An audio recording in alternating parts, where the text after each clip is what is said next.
నమస్తే, welcome to our channel. గడిచిన 5 ఏళ్లలో జగన్మోహన్ రెడ్డి గారి పాలన ఎలా ఉంది అనేది ఈరోజు సర్వత్రా రాష్ట్ర వ్యాప్తంగా చర్చనీయాంశమైంది. ఆర్థిక వృద్ధి రేటు ఎలా ఉంది ప్రస్తుతం, గతంలో 5 ఏళ్లలో ఎలా ఉంది అనేది ఈ టాపిక్ మీద మనకి విశ్లేషణ అందించడానికి మనతో ఉన్నారు ప్రముఖ అనలిస్ట్ డివిఎస్ శ్రీనివాస్ గారు ఉన్నారు. ఆయన అడిగి మరిన్ని విషయాలు తెలుసుకున్నాం. సార్ నమస్కారం.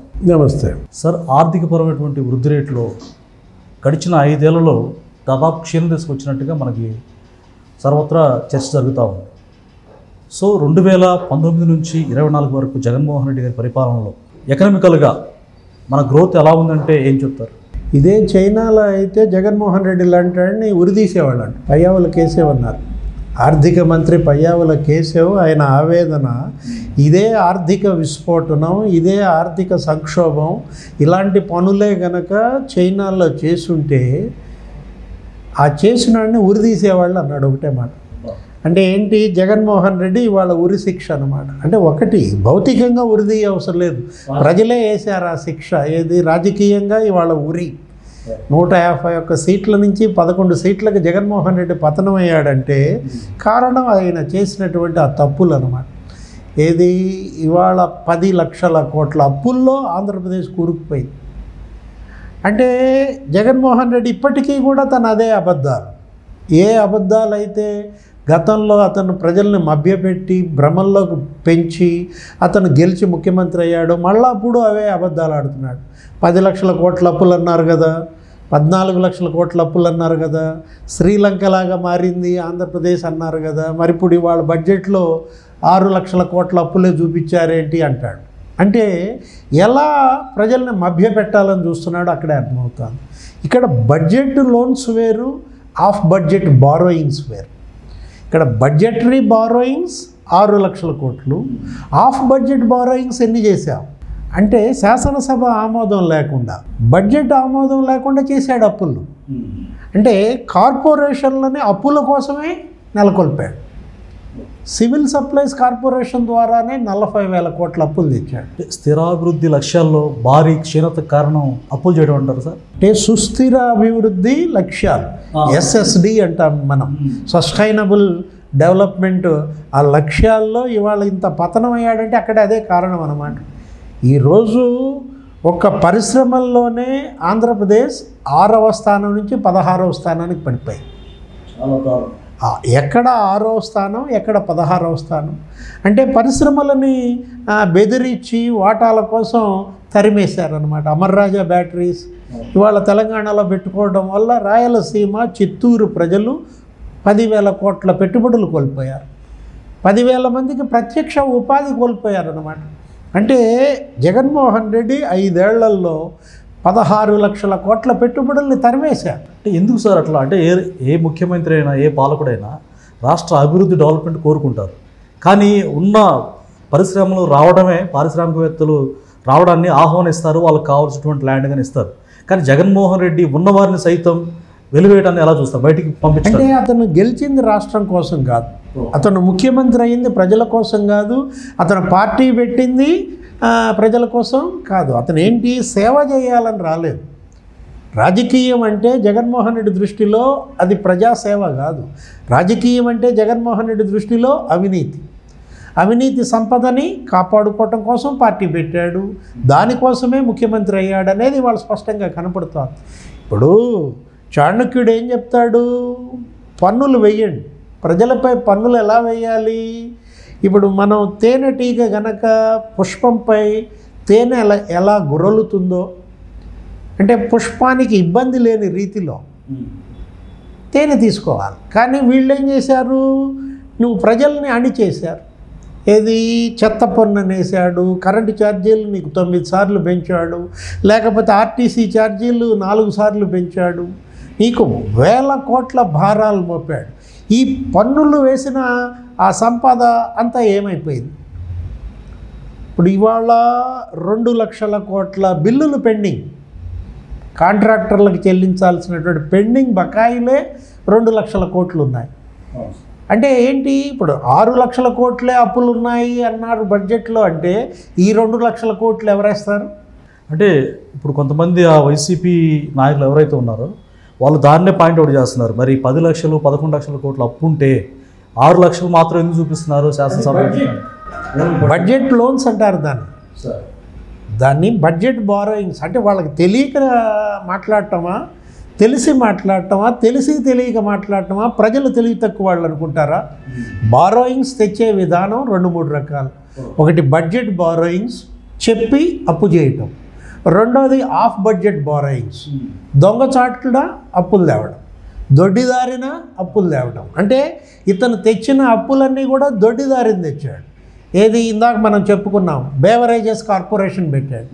ఎందుకు పెట్టావు అంటే బేవరేజెస్ కార్పొరేషన్ పెట్టిందే అప్పుల కోసమా? 25,000 కోట్ల అప్పు తెచ్చాడు. అంటే 25 ఏళ్ళు మద్యం నేను అమ్ముతున్నాను, ఆ మద్యం మీద వచ్చే ఆదాయాన్ని తాకట్టు పెట్టుకోండి, అప్పులు ఇవ్వండి అన్నాడు. అంటే 25 ఏళ్ళు తాగుబోతుల్ని తాకట్టు పెట్టి 25,000 కోట్ల అప్పులు తెచ్చిన ఏకైక ముఖ్యమంత్రి జగన్మోహన్ రెడ్డి. అక్క చెల్లెమ్మలకు నేను మాటిస్తున్నాను, ఖచ్చితంగా 5 ఏళ్లలో సంపూర్ణ మద్యపాన నిషేధం చేసి అప్పుడే నేను ఓట్లు అడుగుతారని చెప్పిన ఆ పెద్ద మనిషి అసలు ఆ మద్యం పాలసీ మీదనే అప్పు తీసుకురావడాన్ని మనం ఎలా చూడాలి? అంటే మద్యపాన నిషేధం అనేది జగన్ దృష్టిలో ఏంటి? ఇదే అన్నమాట. చీప్ లిక్కర్ తీసుకొచ్చి, ఆ పనికి మాలిన బ్రాండ్లు తీసుకొచ్చి వాటిని ప్రజా ఆరోగ్యాన్ని చెడగొట్టడమే జగన్ చెప్పిన మద్యపాన నిషేధం.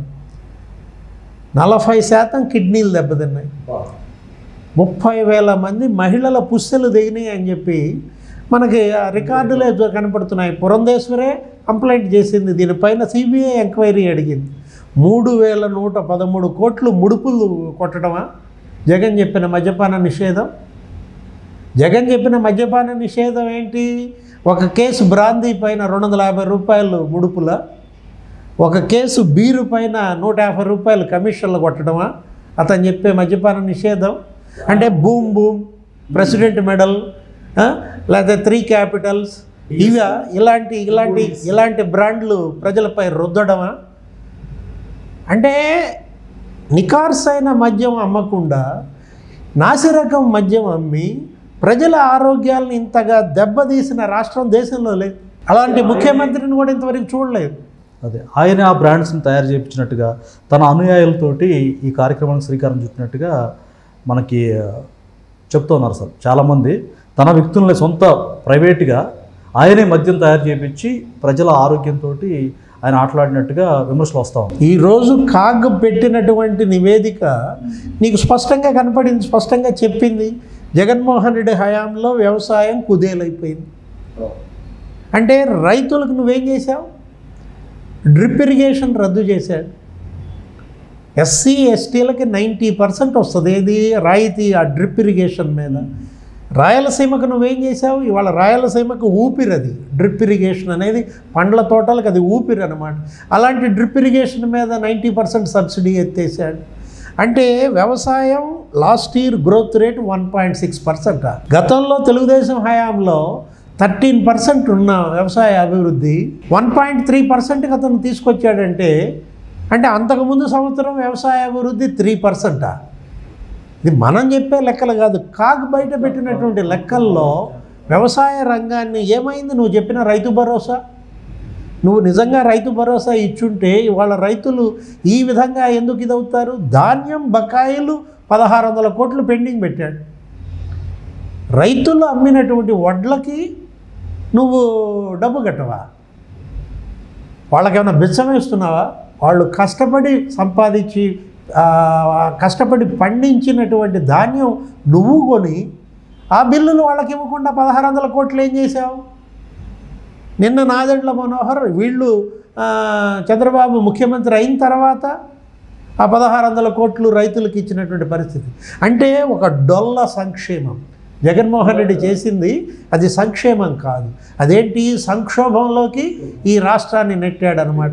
అతను నొక్కాను అంటాడు, 136 బటన్లు నొక్కాను అంటాడు. ఏంటి నువ్వు నొక్కిన బటన్స్? నువ్వు నొక్కిన ప్రతి బటన్ ఇవాళ సాక్షిలో యాడ్స్. నువ్వు బటన్లు నొక్కింది నీ సొంత కంపెనీ యాడ్స్ ఇచ్చుకోవటానికి తప్ప ప్రజలకి నువ్వు చేసిన మేలు కాదు. 136 స్కీములు రద్దు చేసావు, 136 సార్లు బటన్ నొక్కానంటావు. ప్రతి బటన్ నొక్కుడు వెనుక ఒక రద్దయిన స్కీమ్ ఉంది. ప్రతి బటన్ నొక్కుడు వెనుక సాక్షిలో ఒక యాడ్ ఉంది. ఎవరైనా ముఖ్యమంత్రి తన కంపెనీకి 600 కోట్లు దోచిపెట్టిన ముఖ్యమంత్రి ఉన్నాడా? అసలు సాక్షి పేపర్కి 400 కోట్ల యాడ్స్, 200 కోట్లు నువ్వు వాలంటీర్లతో కొనిపిస్తావా? దీని మీద చర్యలు మరి కేంద్రం ఎందుకని సత్సారం చేస్తుంటారు? అంటే వేరే విషయాల్లో చాలా అగ్రెసివ్గా యాక్ట్. ఇప్పుడు ఇదే చైనాలో అయితే ఊరేసేవాళ్ళు అన్నది అందుకే. అతను భారతదేశంలో ఉన్నాడు కాబట్టి బతికి బయటపడుతున్నాడు.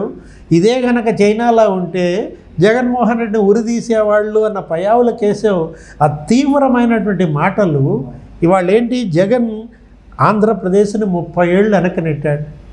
ఇప్పుడు రాష్ట్ర విభజన నష్టం కన్నా జగన్ చేసిన నష్టం ఎక్కువ అని చంద్రబాబు అంటుంది. అందుకే అన్నమాట. ఇప్పుడు విభజన వల్ల ఆంధ్రప్రదేశ్ 16,000 కోట్ల లోటులోకి వెళ్ళింది. కానీ జగన్మోహన్ రెడ్డి వల్ల ఆంధ్రప్రదేశ్ 1,60,000 కోట్ల లోటులోకి వెళ్ళిపోయింది. అంటే 10 రెట్లు నష్టం చేశారు. చరిత్రలోనే ఇట్లాంటి సీఎం చూసి ఉండకపోవచ్చు సార్. అంటే విభజన వల్ల కలిగిన నష్టం కన్నా 10 రెట్ల నష్టం జగన్మోహన్ రెడ్డి వల్ల జరిగిందంటే ఏ రంగం? పరిశ్రమలను తరిమేశాడు, సంక్షేమ రంగాన్ని నాశనం చేశాడు. ఇవాళ ఒక్క కంపెనీ తెచ్చింది లేకపోగా ఉన్న కంపెనీలు తరిమేశాడు. చంద్రబాబు కియా ఇండస్ట్రీ తీసుకొస్తే ఇవాళ అనంతపురంలో కరువు సీమలో కార్లు బరిగిస్తే జగన్మోహన్ రెడ్డి ఆ కియా ఆక్సిలరీ ఇండస్ట్రీస్ 13 తరిమేశాడు. వాళ్ళు కర్ణాటక పోయి పెట్టుకున్నారు. అంటే అభివృద్ధి నిరోధకంగా పనిచేయడంలో మెయిన్ రీజన్ ఏమి ఉండదు సార్? అంటే తన కంపెనీలు తన మనుషులు తప్ప ఇంకెవరు బాగుపడకూడదు. ఆటవిక సామ్రాజ్యం రాజ్యం మాఫియా రాజ్ అన్నారు కదా ప్రధాని మోడీ. వాళ్ళ రాజ్నాథ్ సింగ్, అమిత్ షా, బీజేపీ మంత్రులు మొన్న ఎన్నికల ప్రచారంలో ఇదొక మాఫియా రాజ్గా మార్చాడు జగన్మోహన్ రెడ్డి ఆంధ్రప్రదేశ్ని. గంజాయి మాఫియా, డ్రగ్స్ మాఫియా, ఇవాళ రకరకాల మాఫియాలు. మనం గతంలో ల్యాండ్ మాఫియా, శాండ్ మాఫియా అనేవాళ్ళం, వైన్ మాఫియా, మైన్ మాఫియా అనేవాళ్ళం. అలాంటిది ఇంకా ఒక 4 మాఫియాలు, కొత్త మాఫియాలు తయారు చేసి జనం మీద వదిలాడు. ఇతనే ఒక పెద్ద మాఫియా రాజు అన్నారు. అంటే జగన్మోహన్ రెడ్డి లాంటి పాలకుడు ఇక భవిష్యత్తులో మళ్ళా చూడబోము, చూడకూడదు కూడా. అంటే ప్రజలు మరి అమాయకులు అనుకుంటాడో ఏమో తెలియదు సార్. మళ్ళీ ఆయన నేను పాదయాత్ర చేస్తాను అని చెప్పి మరొకసారి గద్దెనెక్కడానికి మేమే వచ్చేదని చెప్తూ ప్రజలను ఏమార్చే ప్రయత్నం చేస్తున్నాడు. దీన్ని ఎలా చూడాలంటారు? అంటే ఇవాళ ప్రజలు అందరికన్నా తెలివైనాడు. ఏది జగన్మోహన్ రెడ్డి తనే తెలివిగలాడు అనుకుంటే ఇవాళ ప్రజలు ఇచ్చిన తీర్పే నువ్వెంత తెలివిగలాడువో ప్రజలు తెలియజేశారు. జగన్ ఆటలు కట్టాయన్నమాట. ఇంకా జగన్మోహన్ రెడ్డి అనేది క్లోజ్డ్ చాప్టర్. మళ్ళా జగన్ ఇవాళ వైఎస్ఆర్ కాంగ్రెస్ పార్టీని ప్రజలు ఆదరించడానికి సిద్ధంగా లేరు.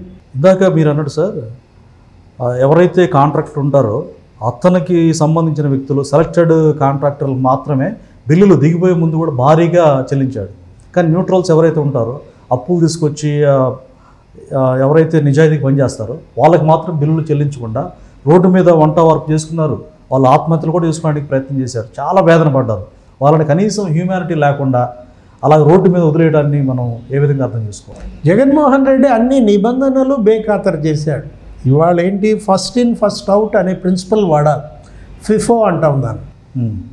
ఎవరైతే పనులు ముందు పూర్తి చేశారో వాళ్ళ బిల్లులు ముందు క్లియర్ చేయాలి.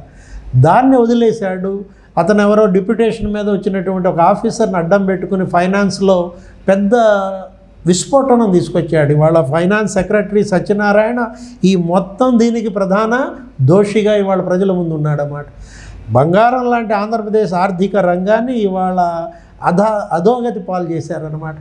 10 లక్షల కోట్ల అప్పులంటే ప్రతి మనిషిని ఎత్తినా ఇవాళ 2 లక్షల అప్పు ఉంది. ప్రతి రైతుని ఎత్తినా ఇవాళ 2,45,000 రూపాయల అప్పు ఉందన్నమాట.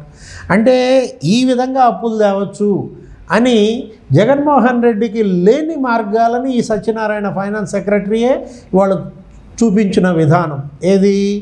బెవరేజెస్ కార్పొరేషన్ ఏంటి, తాగుబోతుల్ని తాకట్టు పెట్టి నిధులు తీసుకురావటం ఏంటి, సివిల్ సప్లైస్ కార్పొరేషన్ ఏంటి, దాని మీద 40,000 కోట్ల అప్పులు తేవటం. అంటే అన్ని బడ్జెట్ నిబంధనలని ఉల్లంఘించారు. అసలు వీళ్ళకి శాసనసభ అంటే లెక్కలేదు, గవర్నర్ అంటే అసలు ఆమోదం లేదు. ఇప్పుడు భూములన్నీ తెగ నమ్మారు. భూములన్నీ తాకట్టు పెట్టారు, అప్పులు తెచ్చారు. ఒక్క మనుషులు తప్ప మిగతా అందరినీ తాకట్టు పెట్టి అప్పులు తెచ్చినటువంటి జగన్మోహన్ రెడ్డి ఇవాళ చంద్రబాబు ఇవాళ కూటమి ప్రభుత్వానికి ఇవాళ మానవ వనరులే ఇవాళ సంపద. కాబట్టి ఆ మానవ వనరుల అభివృద్ధి బాధ్యత ఈరోజు మనం కూటమి ప్రభుత్వం చేపట్టిన నేపథ్యంలో మరి ఈ 5 ఏళ్లలో అన్న ఆంధ్రప్రదేశ్ గతి మార్చేనా చూడాలి. ధన్యవాదాలు సార్. నమస్తే.